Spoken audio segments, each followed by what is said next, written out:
Back in the day, when flight simulators were commonplace and BioWare was considered untouchable, so yes, you know it was long ago, the tactical shooter genre consisted of two heavy hitters, Rainbow Six and SWAT.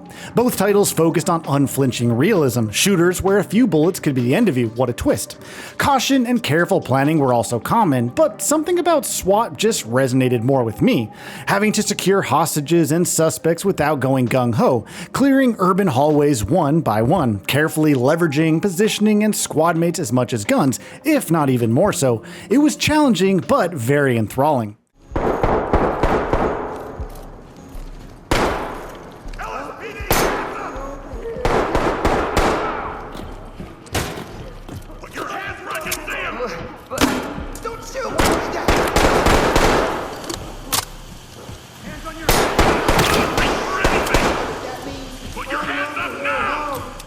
Though Rainbow Six would see further sequels and eventually cross over into the competitive shooter, the realm with basically where we know as Siege, SWAT essentially died out with a few terrible spin-offs that couldn't come close to the original game. That's probably why Ready or Not, Void Interactive squad-based tactical shooter is so fascinating to me. Having launched on PC from December 2023, it's finally bringing its brand of brutal urban warfare to Xbox Series X and S and PS5. It's a seamless transition, and though many of the bugs and underlying issues do remain, this is some of the most gripping first-person shooter action out there. The missions unfold in Los Sueños, California, based on Los Angeles, to the extent that it even captures the shimmering city lights off in the distance. There are several modes to choose from, but Commander is the core single-player campaign. As David Beaumont, aka Judge, you lead D Platoon LSPD's tactical unit on harrowing missions throughout the city. Storytelling is fairly indirect, much of it actually relegated to walls of text on your chest tablet. It didn't really grab me, but sooner or later, some distinct threads between certain missions emerged, exposing the not-so-nice side of the city beneath those bright lights. Even during the first mission, an armed robbery and hostage situation in a gas station, the sheer brutality of Ready or Not is on full display.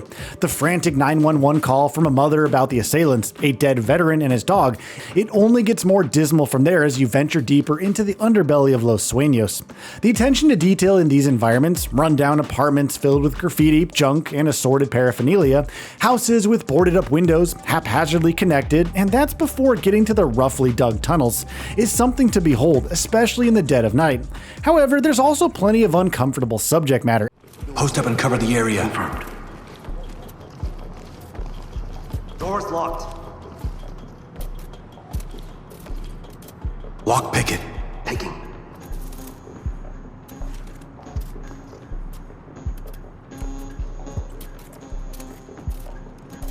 Lock is picked.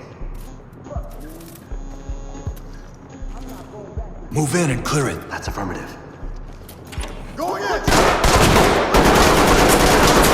As D Platoon's commander, your job is to bring order to the chaos, which involves arresting or neutralizing any contacts. How you'll approach these objects depends on the amount of lethality involved, but you must ensure the survival of all civilians lest your mission score plummet to 0. Several levels have different entry points, and in single player, you can command your squad mates to open doors, sweep an area, fall in, or restrain suspects. Though ordering my squad to breach through a door strangely didn't work during training, I had little issue in the actual missions.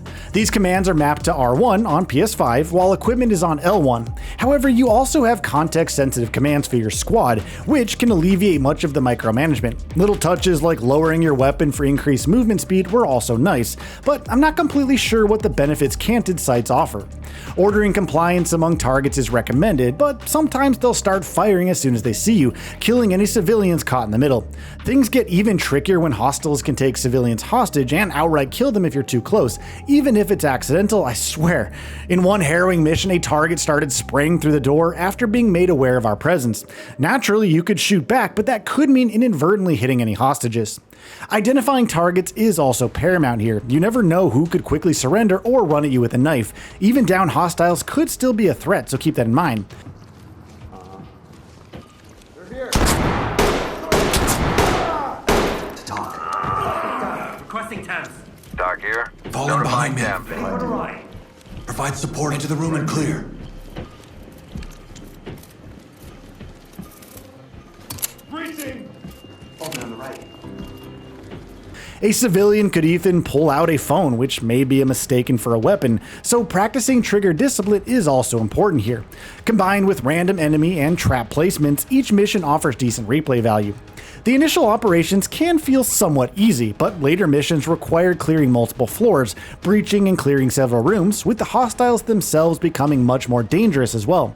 The controls are pretty intuitive in this regard, and having the option to free lean is great, though learning that I need to do this to deal with hostiles who may hide under beds was somewhat terrifying, honestly.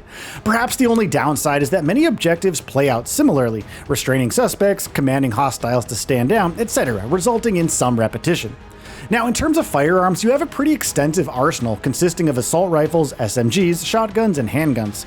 Weapons can have an assortment of attachments, though some didn't seem to offer too much performance difference, aside from which scope you prefer and whether you need a flashlight toggle. Equipping a suppressor always felt like the right play, and I didn't see any evidence to the contrary, even damage-wise. Nevertheless, the weapons are distinct from each other overall and backed by excellent sound design. Along with determining your weapons and armor, you need to assign equipment. Sometimes you'll require anti-flash goggles when infiltrating areas, but other times, dealing with ricin gas means equipping a gas mask. Nighttime levels and even dark, dank hallways necessitate NVDs. And even if you really want the best score, non-lethal ammunition like beanbags could be ideal. Just try not to aim for the head. If all of this wasn't enough, you also need to manage the squad's stress levels in commander mode, not unlike something like Darkest Dungeon.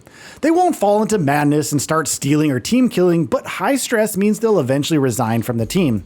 Considering experience unlocks traits that could benefit the entire squad, it's a good idea to keep everyone mentally stable. Of course, you'll want to bring on and cycle other squad mates, if only to give the others some rest, and not being a man or two down when it counts the most. Overall, Commander mode is pretty enjoyable, even on standard difficulty, which offers some leeway for making mistakes. My only real gripes are some awkwardness when ordering compliance or trying to get suspects to turn around to zip tie them. Some clipping issues occasionally occur, and while my AI teammates are generally reliable, they would occasionally block my path. At least they're not shooting me in the back. While you could engage in quick play, tackling each mission individually without managing your squad, or enable Iron Man mode and try to complete the campaign deathless, co-op is probably where it's at. There's just something about 5 real players hanging out in the station, grabbing some coffee, which does provide buffs, and then bumbling their way through hostile tactical situations. The pacing is much faster, as is the chaos, tactfully opening a door only to see a suspect spring against my squad mates and subsequently gunning them down is only one such hilarious moment that occurred. There is unfortunate potential for team killing with friendly fire and triggering door traps, such is the nature of games like this, but otherwise, even with high ping, I didn't face any issues. Ready or Not isn't an experience for every first-person shooter fan out there. You're not going to be ripping and tearing through hordes of criminals while soaking up damage and revving up the shield saw. However, it is a very good homage to bygone franchise, and perhaps the strongest showing from a SWAT-inspired game to date. So, what are your thoughts on this? Go ahead and share them in the comments below. And if you like this video, please subscribe to the channel and enable all notifications by clicking the bell icon to get new video updates. We upload every day and would really appreciate your support. Thanks for watching.